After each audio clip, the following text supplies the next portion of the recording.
En esta oportunidad está con nosotros Marcel Velázquez Castro, ensayista, profesor universitario, crítico literario y un investigador diligente y muy enterado, ¿no? Es profesor de San Marcos y también de la Universidad ESAN. Dirige además el Instituto de Investigaciones Humanísticas. Ha publicado varios libros, además yo, como recordarán los televidentes de La Función de la Palabra, yo lo he entrevistado anteriormente. El último libro que ha publicado Velázquez se titula La mirada de los gallinazos. Cuerpo, fiesta y mercancía en el imaginario sobre Lima, 1640-1895. Es una publicación del Fondo Editorial del Congreso. De modo que le manifestamos al invitado nuestra complacencia de tener una vez más aquí. Y voy a contextuar, ¿no?, mi pregunta o mi reflexión en los términos siguientes. He podido apreciar que el carácter, ¿no?, de estos ensayos, seis ensayos, ¿no? Es histórico y el enfoque es multidisciplinario, ¿no? Pero creo que convendría fijar la consideración en un distingo que no es nuevo, por supuesto, ya tiene sus muchos años, entre la gran historia y la pequeña historia. Por la primera, generalmente se entiende, pues, la historia, ¿no?, de los sucesos memorables y hazañosos, los actos heroicos, lo que se llama la gesta, ¿no? Esa es la gran historia. Pero, respecto a la pequeña historia, usted recordará que don José Gálvez tiene, pues, un libro que se llama Nuestra Pequeña Historia, con un prólogo del doctor Sánchez, ¿no? Aunque yo siempre he dicho que ese libro de Nuestra Pequeña Historia, digo, titularse en Nuestra Pequeña Gran Historia, ¿no? Porque hay también, pues, aunque parezca singular, ¿no?, una grandeza en la pequeñez, ¿no? Así como hay una principalía en la superfluidad, ¿no? Si no me equivoco, Voltaire, pero también lo dijo Flaubert, dijo, no hay nada más importante que lo superfluo, decían. Lo más profundo es la piel. Así es, así es. Bueno, ahora, esta pequeña historia, ¿no?, combina el costumbrismo, la anécdota, la nota curiosa, la noticia interesante, ¿no?, la estampa, ¿no?, la evocación, ¿no?, en fin, una serie de cosas sumamente interesantes. Vea, por ejemplo, y lo voy a mencionar porque me he ocupado el punto aquí. Yo hace ya como un par de meses, creo, me ocupé del hecho de que nuestro idioma ha sido el único idioma, hasta donde yo tengo noticia, ¿no?, que ha practicado la aféresis con el derivado de bicicleta. Porque nosotros no decimos biciclista, como debiera, ¿no?, sino que hemos aferesizado el término, le hemos quitado las sílabas iniciales y decimos ciclista. No, eso no ha ocurrido en otros idiomas, ¿no? Bueno, pero vea usted, Gálvez dedica todo un capítulo a la llegada de la bicicleta aquí al Perú y todo lo que significó la bicicleta y los modelos y la fundación del Club Ciclista Lima y quienes eran los campeones de ciclismo en la primera década del siglo, etcétera, ¿no? Ahí está, esa es pequeña historia, pues, ¿no es cierto? Así como, digamos, sería pequeña historia, pues, los dulces de las monjas, ¿no? Eso también es pequeña historia. Bueno, yo creo que aquí en su libro, pues, hay mucha pequeña historia, ¿no?, que es valiosa y que es muy interesante, pero también hay lo que Unamuno llamaba la intrahistoria, ¿no? Que incluso es un término que ha sido acogido por la academia, ¿no? ¿No? O sea que es la vía tradicional que sirve de fondo permanente a la historia cambiante y visible, ¿no? También hay mucho de intrahistoria, ¿no? Por ejemplo, yo creo que en Fuentes, en Palma, en Arona y en tantos otros hay mucho de pequeña historia y de intrahistoria, ¿no? Pero muchas veces combinada, articulada, ¿no es cierto? Que es difícil distinguir. Entonces, ¿no?, en la obra de usted también ocurre eso, ¿no? Bueno, esa es mi percepción, no sé cuáles son sus comentarios. Sí, me parece muy interesante el juicio. Bueno, en primer lugar, nuevamente un gusto, siempre es un gusto volver a tu programa. Creo que, por un lado, yo he buscado poner énfasis en la historia de la vida privada, en la historia de la sensibilidad, ¿no? En cómo se va construyendo, digamos, una política de lo sentimental, de lo sensorial en el espacio limeño. Y que eso está muy ligado ciertamente a situaciones muy particulares, momentos constantes y cotidianos que van formando pues esa trama de esa pequeña historia. Pero también, y creo que es un poco el intento de libros, un ensayos de historia cultural, dar cuenta de aquello que atraviesa, digamos, largos periodos, esto de la intrahistoria de Unamuno, ¿no? De alguna manera, cómo Lima ha generado significantes que van más allá de los periodos históricos, de las formas culturales, de los horizontes estéticos, ¿no? Por ejemplo, el tema del cuerpo en Lima, cómo ha sido tratado y cómo a lo largo del periodo colonial, pero también del periodo republicano, encontramos constantes, encontramos problemáticas semejantes, ¿no? Entonces, sí me parece acertada esta percepción de ver esta combinación de la pequeña historia, pero también de la intrahistoria, de los problemas que atraviesan el tiempo, ¿no? Claro. Usted dice, y con razón, que nosotros nos hemos distinguido por lo que yo llamaré el gallinacismo en el comer, ¿no? Porque los gallinazos pues son bulímicos, ¿no? Claro. Es decir, todo les parece poco y no se están en pos de más. Claro, y no se cansan de tragar, ¿no? Acá leo lo siguiente: la ausencia de límites en el comer ha devenido con los años entre los limeños en una señal de identidad que disimulamos bajo el nombre de gastronomía de fusión. Somos una ciudad que se enorgullece hasta la saciedad de sus alimentos. El acto de comer se ha convertido en un signo cohesionador que tritura las diferencias sociales y étnicas. Ve usted, habría que averiguar, no lo sé a ciencia cierta, pero habría que averiguar si esto tiene un entronque con la península ibérica. Yo leí hace ya muchos años la estupenda biografía que ha escrito el doctor Marañón sobre el conde duque de Olivares. Y en uno de los capítulos refiere lo que comía el duque. Bueno, pues es decir, era pantagruélico, era así sensacional, ¿no? Y todo el día. Entonces yo inmediatamente pensé en lo que dice Palma y los pregones. Entonces acá todo el día están pues masticando, dice Palma, los limeños. No hay hora en que no estén, ¿no? Bueno, entonces por eso yo pensé de repente pues este deseo de llegar pues al colmo ya de la saciación, sea pues de origen peninsular, no lo sé. Sí. Pero sea como fuere, esta glotonería es posible cuando no hay un concepto como de hecho no lo hay aquí, y por eso ha florecido en los últimos 10 años de una manera espectacular la culinaria. No me gusta hablar de gastronomía porque para los entendidos gastronomía es un nivel superior que nosotros desconocemos, ¿no? Pero la culinaria es bastante, ¿no? Aquí no hay un concepto de calidad, y aquí tampoco hay una teoría de los sabores. Yo he conversado con más de un cocinero, no tiene ninguna, ni siquiera conoce la teoría clásica de los sabores. Esta fisiología del gusto de... Claro, ejemplo, ¿no? Entonces, pues, yo le digo, oiga, ¿cómo? Pero no va a conocer usted ácido, amargo, dulce, salado. No, a mí me gusta lo picante, pero lo picante no es un sabor. Ahora hay una nueva tendencia que quiere incorporar como sabor. Hace pocos meses estuvo acá un español, a quien le dicen de quien dicen que es el mejor cocinero del mundo. Bueno, no sé, será el de su pueblo, pues, pero ya del mundo, ya son cosas mayores. Bueno, pero dijo una cosa muy puesta en razón. Dijo, voy a declarar aquí lo que aquí se considera un pecado mortal. A mí no me gusta el ají.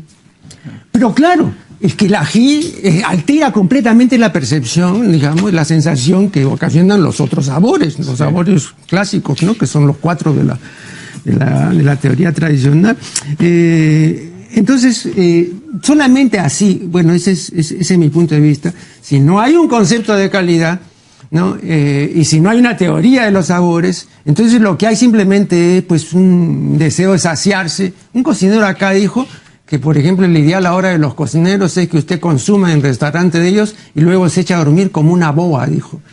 Bueno, eso que tiene que ver con la gastronomía. Claro. ¿No? Ahora, es muy interesante, a mí lo que me interesó como hilo, digamos, del argumento a lo largo del tiempo es este afán ciertamente insaciable, hasta de voracidad de los limeños por comer a lo largo de todo el día pequeños bocados, ¿no? Porque no es que se coman grandes platos en el mundo colonial, sino que cada hora había una merienda, digamos, ligera.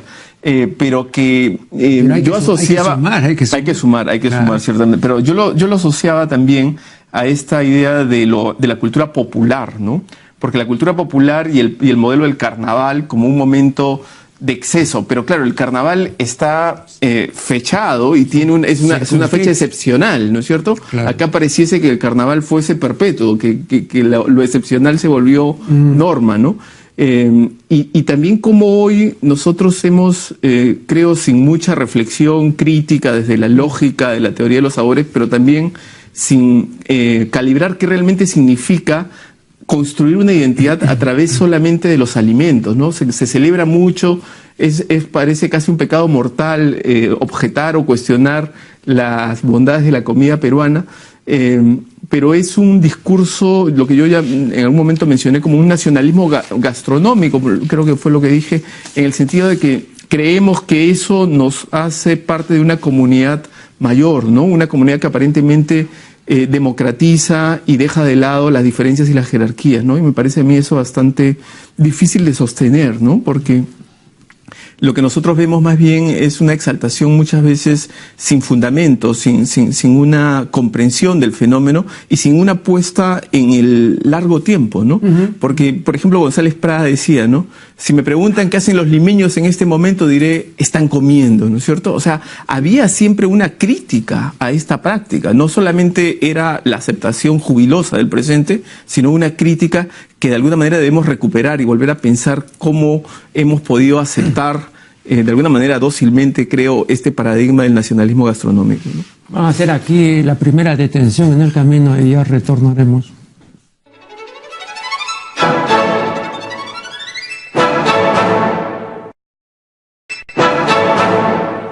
Estamos dialogando con Marcel Velázquez acerca de su último libro. En la página 59 leo el siguiente texto. El cuerpo popular travestido y embriagado de alegría, se refiere a los mulatos, no es percibido como un peligro cuando se incorpora como parte del espectáculo de la fiesta. Los ojos del poder no lo censuran acremente como ocurrirá en el Horizonte Ilustrado, sino lo toleran. Esta confluencia entre el cuerpo mulato masculino y las formas exteriores femeninas se prolongará en el tiempo. Vea usted, esta admisibilidad del cuerpo travestido, ¿no? Rige también para la tolerancia concerniente al homosexual y en relación con el poder religioso. El Catecismo de la Iglesia Católica, que contiene la doctrina oficial de la Iglesia, dice que la homosexualidad no es admisible en ningún caso, así tajantemente, ¿no? Sin embargo, los homosexuales rinden culto a la Virgen de la Puerta, ¿no? En el Departamento de la Libertad, ¿no? En Otusco. Y este culto se ha extendido a otras partes. Y ahora la Virgen de la Puerta también llegó a Lima. Y aquí también los homosexuales le rinden culto y las autoridades eclesiásticas admiten, digamos, como fieles pues a los homosexuales, ¿no? Ahora, vea, esto no solamente ocurre, según la antropóloga Marcela Olivas, con la Virgen de la Puerta, sino también con el Señor de Uruguay, de Junín, ¿no? Y sobre este asunto hay información extensa y valiosa en el libro, pues repito, de Marcela Olivas, titulado Peregrinaciones en el Perú. Entonces, la religión oficial condena la homosexualidad, pero esta religiosidad popular admite a los homosexuales. Y cada vez es más intensa la religiosidad popular y está más extendida, ¿no? ¿Cuál es su lectura de esto? Yo diría que no es un proceso lineal, ¿no? La cita se refería a las fiestas barrocas coloniales, sí, donde la idea de farsa, la idea de teatro, de espectáculo público está en el corazón de la escenificación, digamos, de la ceremonia. Y ahí estos personajes travestidos formaban parte, digamos, de una simbología que permitía una cierta cohesión entre el virrey y el último esclavo. Todos de alguna manera se sentían representados en la fiesta y la fiesta alegorizaba la cohesión social de este grupo, ¿no? Sin embargo, en el orden civilizatorio, republicano, digamos, empieza a haber un mayor, desde los ideales de la Ilustración, un mayor afán de controlar el cuerpo que se considera escapa a los márgenes de lo normal, entre comillas, ¿no? Y entonces hay mucha reflexión sobre este cuerpo homosexual o también el cuerpo transvestido, y se intenta regularlo, se intenta censurarlo. Y luego, hoy, ya en el siglo XX y siglo XXI, lo que hemos notado más bien es un avance de este cuerpo que no se deja modelar y que se hace presente y que se afilia, digamos, a estas tradiciones populares o a otras, y se ha convertido ya en un sujeto político, ¿no? Claro. Entonces yo diría que el siglo XIX es un periodo en el cual se intentó vanamente, ciertamente, intentar regularlo, someterlo, ¿no? Y hay muchos discursos y muchos textos desde la medicina, desde la psicología, ¿no es cierto?, desde incluso el derecho penal para intentar encauzar y modelar a estos cuerpos, pero sin éxito, ¿no? Y sí me parece interesante la correlación entre homosexualidad y negritud, por decirlo así, porque hay políticas sexuales de la esclavitud que podrían explicar un poco esto. La población esclava negra, masculina, que llega a Lima, y en muchos otros lugares ocurre lo mismo, tiene muy pocas posibilidades de actuación sexual con sus pares, porque hay menos mujeres, porque las mujeres no quieren estar con los esclavos negros, y entonces creo que es obvio que se produzcan prácticas sexuales entre ellos fuera de lo convencional, ¿no? Pero ¿cómo se explica eso por algo que usted también dice y que se refiere a la africanización de Lima desde 1620? O sea, esta africanización más bien permitiría, ya que habiendo mayoría pues de la negritud. Pero esa africanización incluye a esclavos ya libres. Y los esclavos, digamos, eran el 25% de la población, digamos, a fines del siglo XVIII, o sea, era un número muy alto, y el número de libres era un 20%, digamos, de afrodescendientes, que entre ellos sí podían establecer relaciones paritarias, pero el problema es el varón esclavo. ¿Quién quiere tener, para decirlo directamente, relaciones sexuales con un varón esclavo? Se hace difícil conseguir pareja, ¿no? Y es eso lo que motiva, digamos, estas conductas. Pero eso debe haber sido, digamos, el aliciente, digamos, de encamarse con un negro, con una negra. Vea, todavía, muy entrado el siglo XX,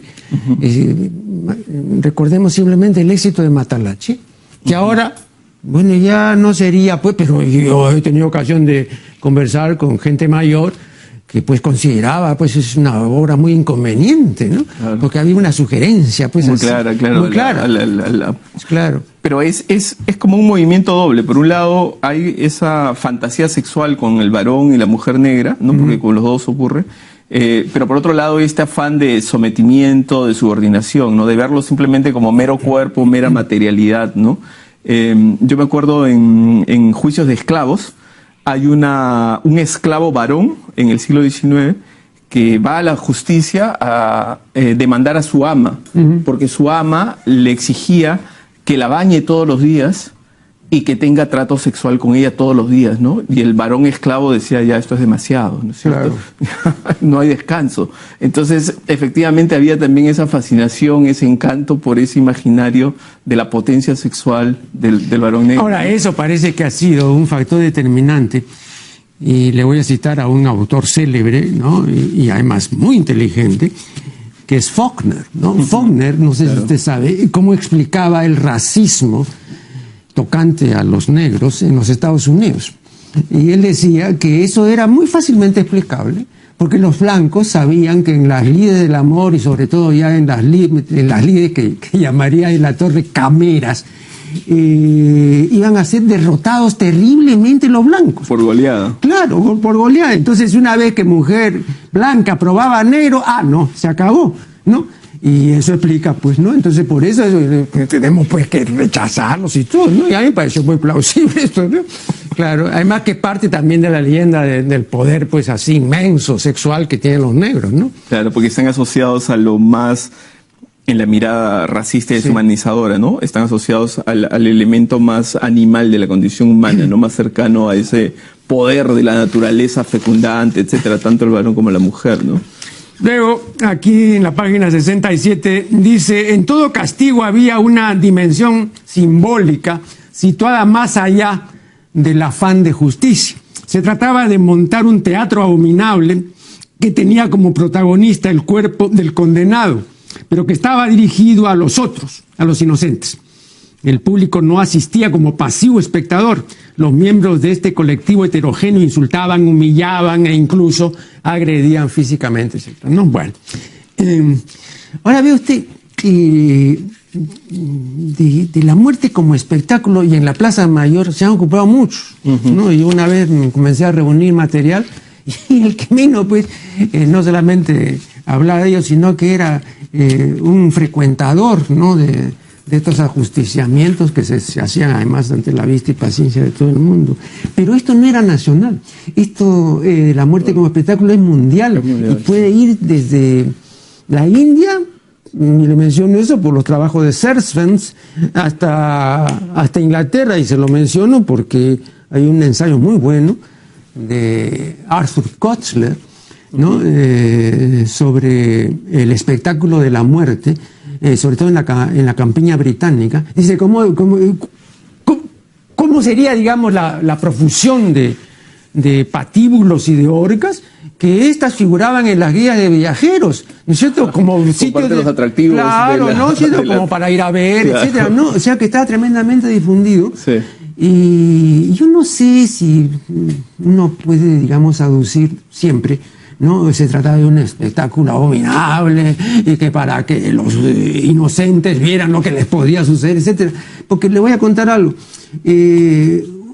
Un escritor de talla prócer como Lope de Vega y un espíritu selecto, ¿no es cierto? Y una persona tremendamente productiva, se solazaba yendo en las tardes a los caballeros de la Inquisición para ver los ajusticiamientos y cómo torturaban a los herejes, ¿no? Y uno no puede decir, pues, que no. Claro. Entonces, hay una cuestión. Ya.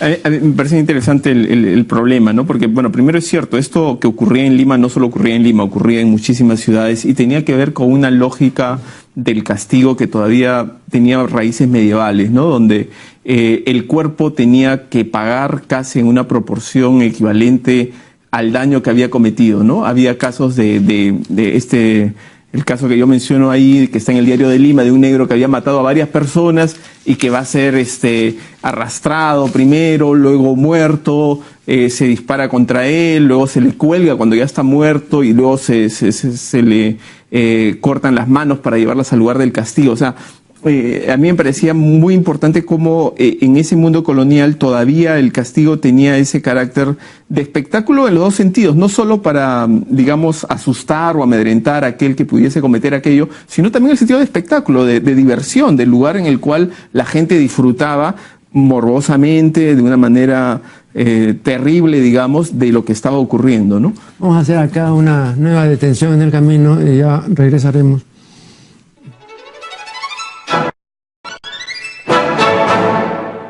Seguimos este diálogo muy interesante con Marcel Velázquez Castro. Te dice aquí, en la página 120, hablando de fuentes, que el murciélago se compadece de los males sufridos por negros e indios, pero conserva una mirada racista que descalifica y deshumaniza a estas comunidades.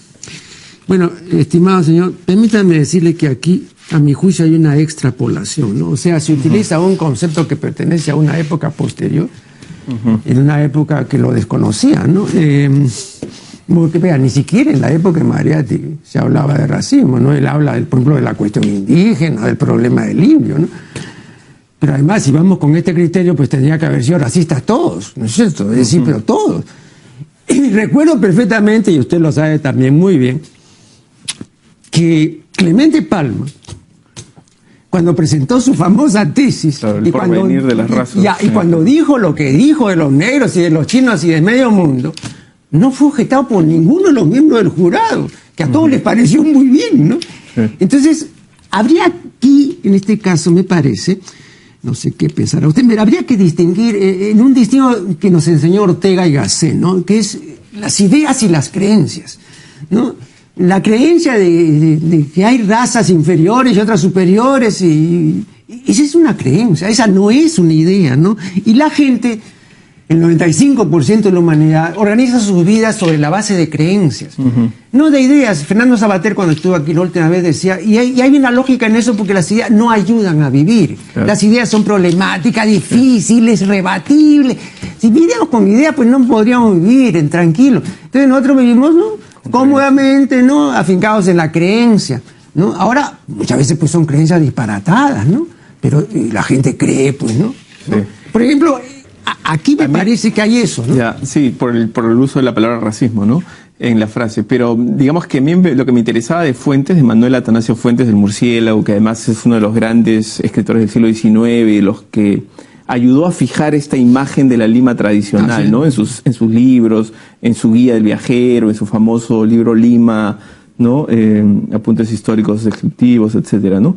Es que Fuentes mismo era un afrodescendiente. Claro. O sea, él fue acusado dentro de esta lógica de las creencias, bueno, por pertenecer a ese mundo negro, ¿no es cierto? Y sin embargo, en sus textos traza él mismo también, ¿no?, basado en esa creencia, traza estas jerarquías deshumanizadoras, ¿no? Él tiene una autobiografía, la famosa biografía del Murciélago, ¿no?, en la que él narra, y en algún momento soslaya, en más de un momento soslaya esto de que él no tiene pues el cabello rizado, el color ceniciento, etcétera, ¿no? O sea, con muchos términos de época para aludir a su filiación. Entonces, a mí lo que me parece es que, como en el 19, digamos, muchos de los grandes escritores son escritores que están étnicamente, digamos, ligados a ese mundo de lo negro, el propio Palma, ¿no es cierto? Y que sin embargo marcan una distancia y quieren en sus textos, en sus narraciones, en sus relatos, caen, digamos, pues no podían dejar de hacerlo. Yo sé que no podían dejar de hacerlo, pero sí me parece interesante la contradicción, la tensión vital entre la imagen que tienen de sí mismos y que otros tienen de sí mismos, porque, por ejemplo, en el caso de Fuentes, Rojas y Cañas tiene un debate con él y lo acusa, le dice, usted no puede ruborizarse como las personas, ¿no? Con el cual leí directamente lo que le está diciendo es bastante claro. Y entonces, oscuro más bien en este caso. Así es. Y entonces, Fuentes, sin embargo, en sus relatos y en todos sus textos mantiene esa actitud descalificadora de ese mundo negro, ¿no? Y lo mismo Palma, ¿no? Palma, en sus tradiciones, tanto los indios como los negros aparecen representados de una manera muy, muy negativa, deshumanizadora y descalificadora, ¿no? Entonces, es cierto que el racismo como institución es una institución mucho más moderna, y también habría que distinguir este racialismo, llaman algunos, esta especie de creencias pseudocientíficas que aparecen a finales del siglo XX en América Latina, un poco antes en Europa, y que Clemente Palma hace suyas en su tesis El porvenir de las razas, ¿no? Cuando yo aquí recuerdo la conferencia de Fernando Savater, él, aunque no lo mencionó, dijo, digamos, ideas que han sido expuestas por la Escuela de Teología Contemporánea. Yo recuerdo muy bien que dijo, el racismo es lo natural. El no racismo es una creación artificial de muy precario equilibrio, y ante el menor tropezón se viene abajo. Entonces, eso es cierto, porque la Escuela Teológica nos ha enseñado, ¿no?, que la alienofobia, rechazo al extraño, a la tribu, al que es distinto, es natural en el ser humano, es connatural. Y esto se ha demostrado con niños sordos y ciegos que perciben al extraño por el olfato y se alejan y se ponen en un rincón, ¿no? O sea, es una cuestión muy, muy clara, ¿no? Entonces, si esto es lo natural, ¿no?, entonces nosotros podemos hacer un esfuerzo y considerar que todos somos iguales y todo, pero esta especie, y acá no estoy denunciando ninguno de los llamados juicios de valor, pero son hechos, ¿no? Nuestra especie tiene entre otras, no tiene dos características, y usted lo sabe bien. Es territorial y es jerárquica. Todas las especies que son territoriales y jerárquicas no son igualitarias. Claro. Entonces, por eso yo siempre he dicho que la democracia no tiene ningún futuro entre los seres humanos, porque los grandes monos no son democráticos. nosotros tenemos pues una conexión evidente, ¿no? Claro que podemos hacer un tremendo esfuerzo y podemos sentirnos iguales a los demás, ¿no? Está bien, y quizá mantener esa actitud, ¿no? Pero eso ir un poco en contra de la naturaleza misma, dirías tú, de la... No, que hay en todo lo animal vertical, territorial y jerárquico, ¿no? Hay ese rechazo, ¿no? y hay ese desprecio por el que no tiene la jerarquía que yo tengo, etcétera, ¿no?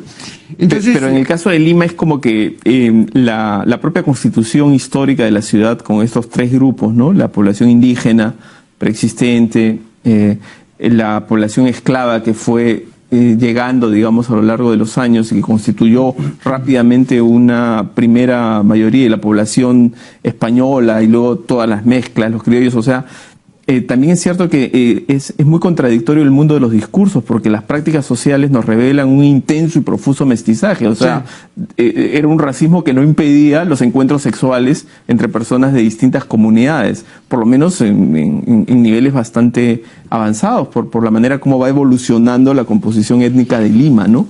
Y eso ha generado que nuestra ciudad, y seguramente otras también, pero en el caso nuestro, es muy particular esa lectura socio-racial que se hace del otro, ¿no? Es como que uno rápidamente escanea quién es el otro y a partir de ahí asume una actitud y una mirada y un trato diferente, ¿no?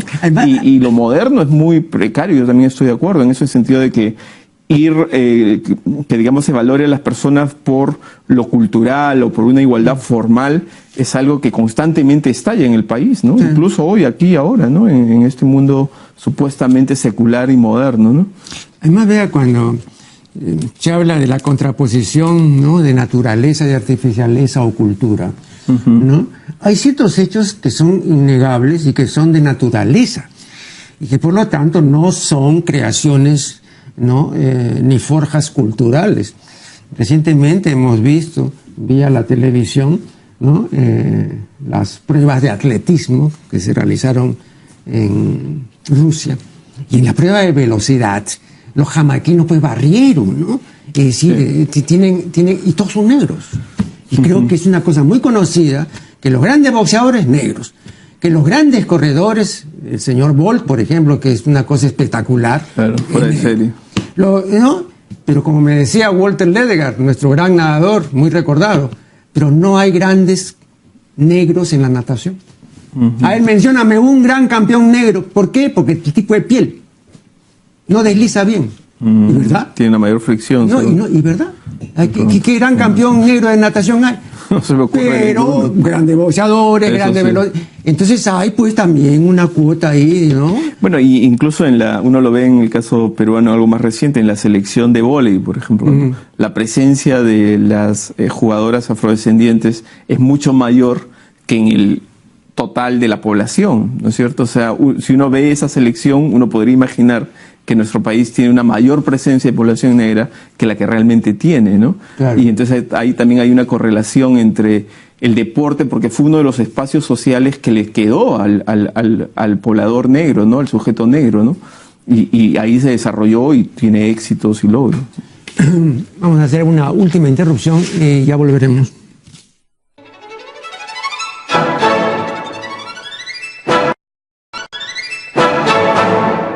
De la última parte de una entrevista valiosa con Marcel Velázquez.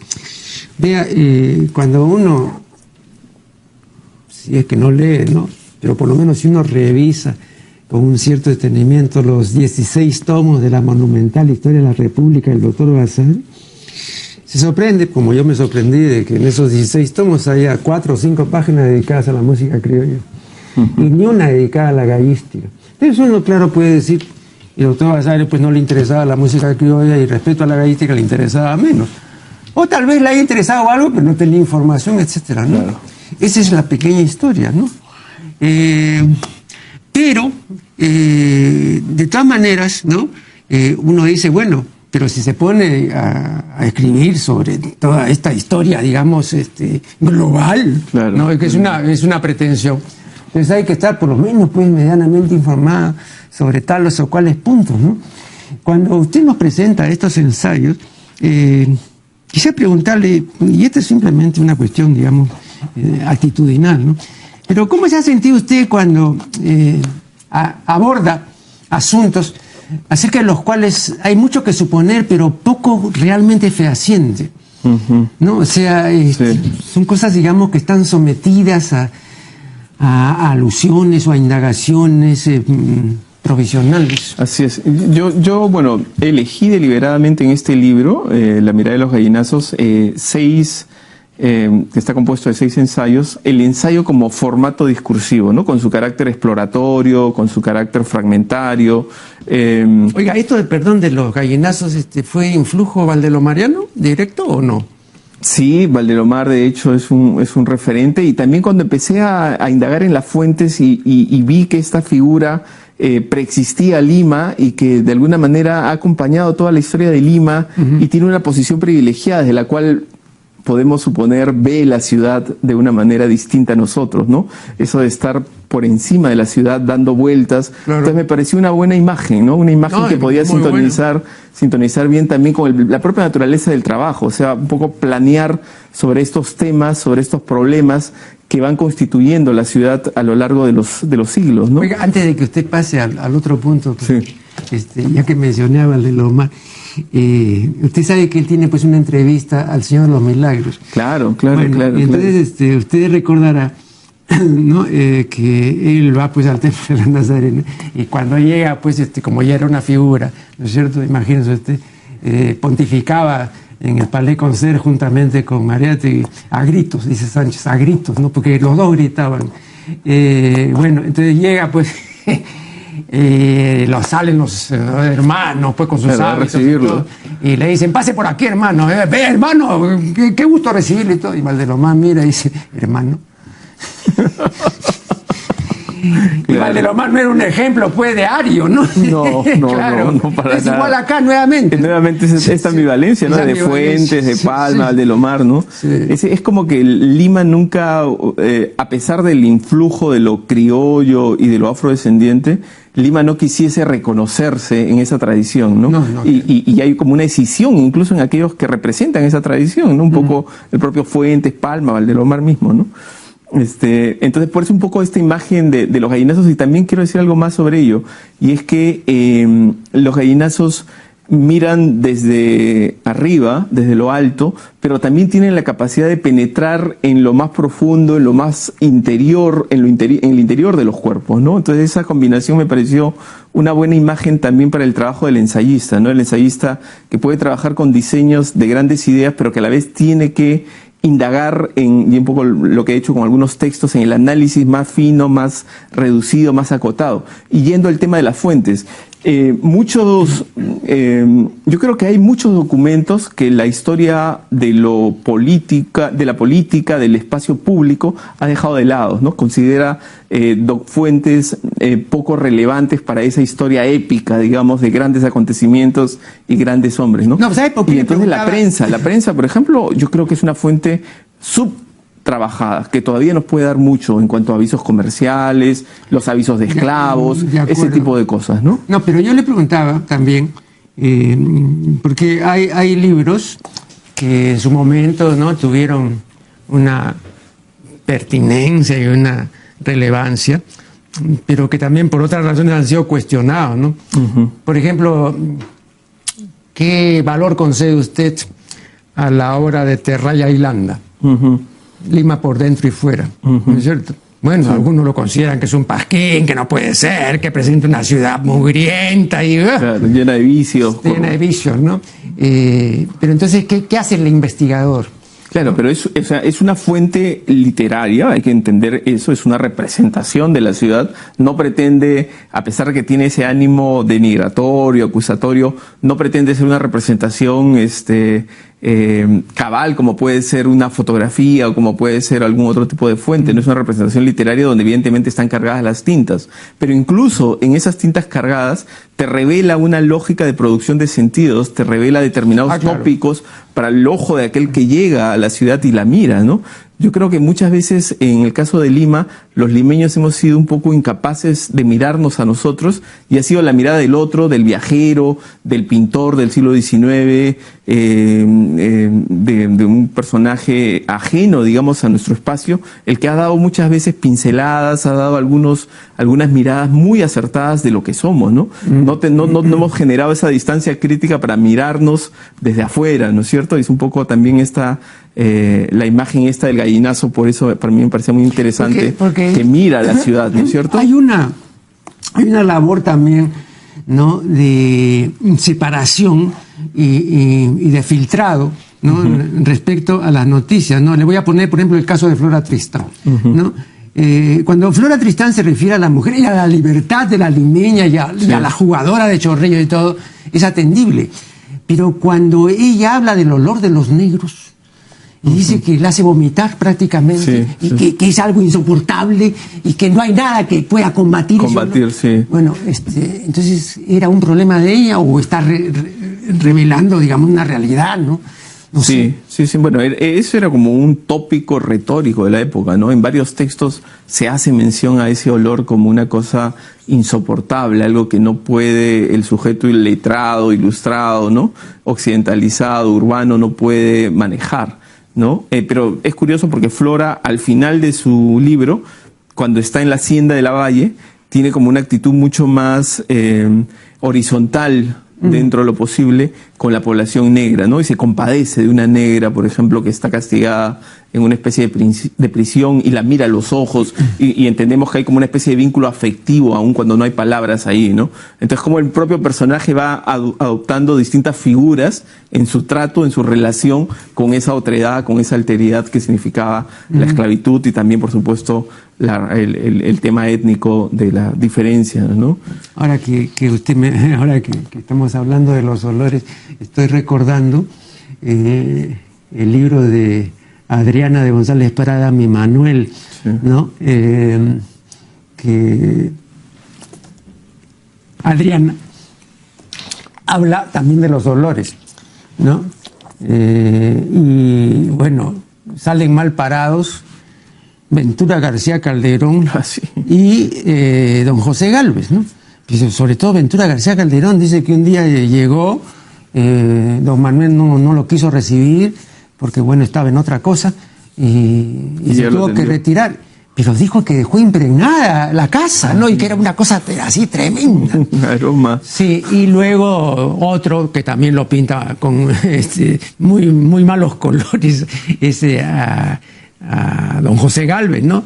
Siempre dice tan astroso y maloliente, dice, ¿no? Claro. Y luego habla también, y es curioso, y eso sí es interesante, del olor de los viejos. Y dice que los viejos tienen un olor y todo, ¿no? Entonces, claro, por ejemplo, ahí en el caso de Adriana, ¿no? Bueno, tendremos que admitir, pues, que efectivamente don Ventura García Calderón olía muy mal, ¿no? Y que otro que olía mal era... Pero no he encontrado en otros autores ninguna referencia, que ratifique la fuente. Claro, entonces a veces pero probablemente te dice más de Adriana que de Ventura y de sus olores, ¿no? O sea, de la mirada como ella... francesa finalmente, nunca completamente adaptada al medio, ¿no? Con dificultades. Sí. Bueno, miraba a los otros, ¿no? No, y si es que no la ayuda en el libro el doctor Sánchez, ¿no? Nunca se hubiera publicado, ¿no? Porque el libro en una primera redacción estaba lleno de galicismos y todo, ¿no? Claro, claro. Está bastante depurado, ¿no? Y es una fuente interesante, ¿eh? Sí, es una fuente interesante porque muchas cosas sí son valiosas, ¿no? Sí. Pero igual, ¿no? Hay una serie de otras personas que pueden aportar así, y la labor, me parece, en eso es muy encomiable, la labor que cumple, y no solamente en este libro, sino también en libros anteriores, nuestro invitado, ¿no? Ir acopiando fuentes que muchas veces son heterogéneas o son discrepantes, etcétera, para formar un corpus, ¿no?, que tenga sentido.